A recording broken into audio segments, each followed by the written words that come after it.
Hi guys, I'm glad you're here to join me for the first strumming pattern that we're going to learn. If this is your first strumming pattern ever, this is the ideal place for you to start if you're an absolute beginner. But also if you've been playing a number of years, you may wish to check out this lesson to really help you understand the core reasons we're going for the other strumming patterns from here. And if you want to fast track, start from this lesson and then go down the columns on the sheet as I explained in the opening video. So strumming pattern number one goes as follows. I'm going to be demonstrating this strumming pattern on an E chord in accordance with the beginner's course.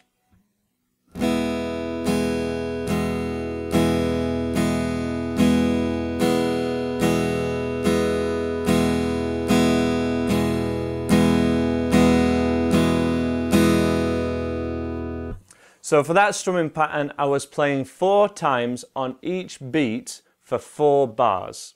Now let me just explain that terminology for those that aren't sure what bars and beats are. The beat is the pulse behind the music. It's the thing that you nod your head to, that you would tap your foot to, and that kind of everything in the song can line up to, but it's a pulse running through the song, but something doesn't necessarily need to be playing on it for it still be there. It can still be felt even when nothing's playing. We'll talk about that more in later lessons when we're missing out strums.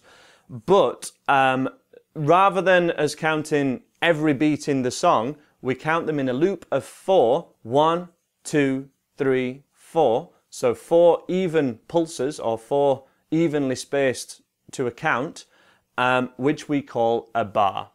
So the absolute simplest strumming pattern you could do is just strumming on beat 1, which is something called a spread, because it spreads out for the entire bar. 1, 2, 3, 4. 1, 2, 3, 4. And when we do spreads, these are great to start a song, but we just want to do it strum slightly slower and really hear the pick down every string. Kind of like a harp. 1, 2, 3, 4. 1, 2, 3, 4. Again, I'm demoing on that E major chord.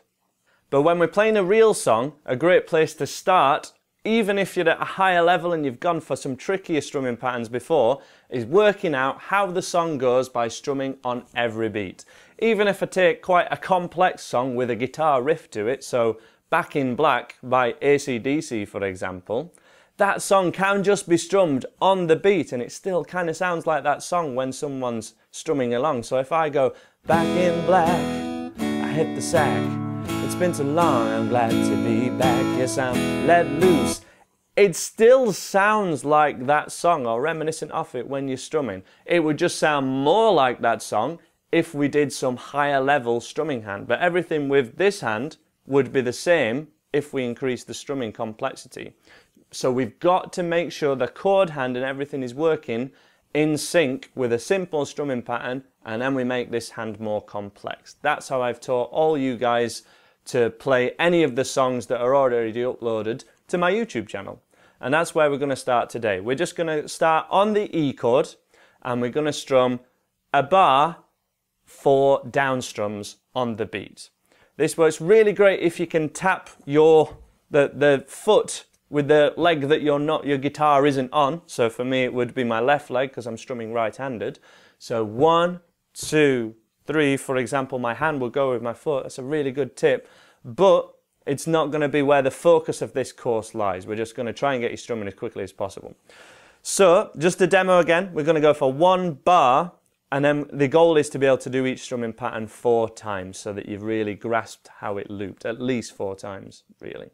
So to demo, first of all, that's 4 even strums to a medium slow tempo. A lot of these should be learned fairly slow, but if you do the strumming patterns too slow, it can be harder because you haven't got momentum working in your favour. So fairly up tempo. Don't be afraid to go for it, but keep everything even. Let's have a go at that just for 1 bar.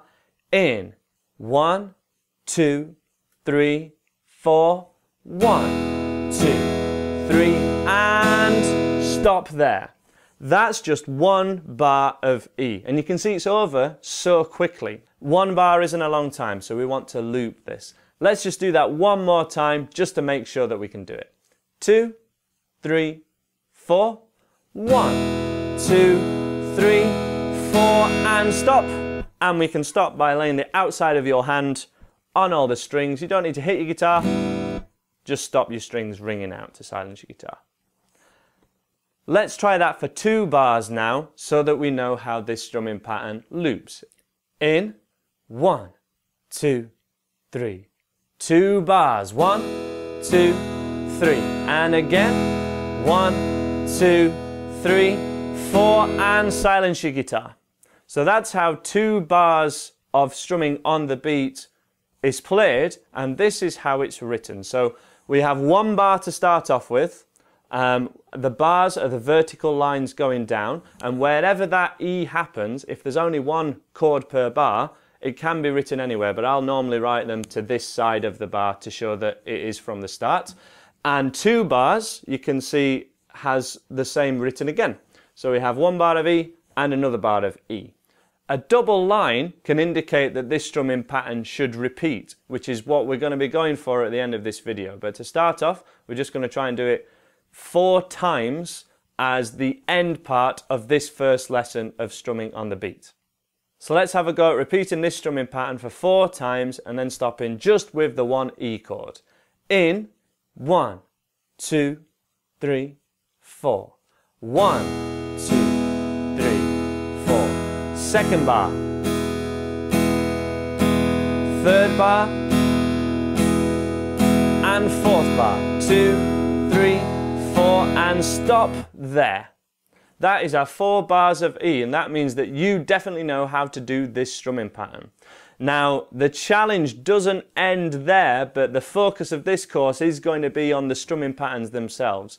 What you want to aim to do now, like my beginner's course shows you, is how to change between 2 chords and then try and change between those 2 chords while doing a strumming pattern.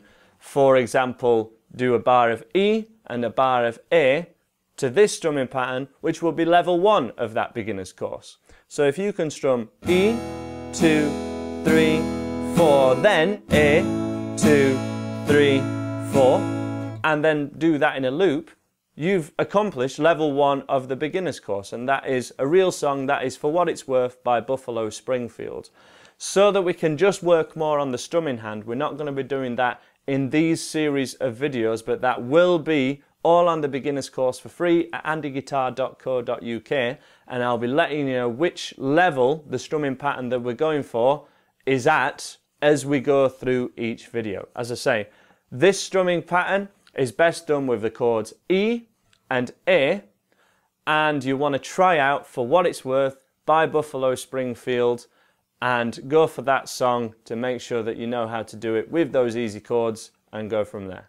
So now you've got your first strumming pattern where every song you ever learn will start. Let's start to make our way through the trickier ones, but the ones that are really going to showcase your newfound strumming ability. And let's get on to strumming pattern 2, which is 8th all down strumming.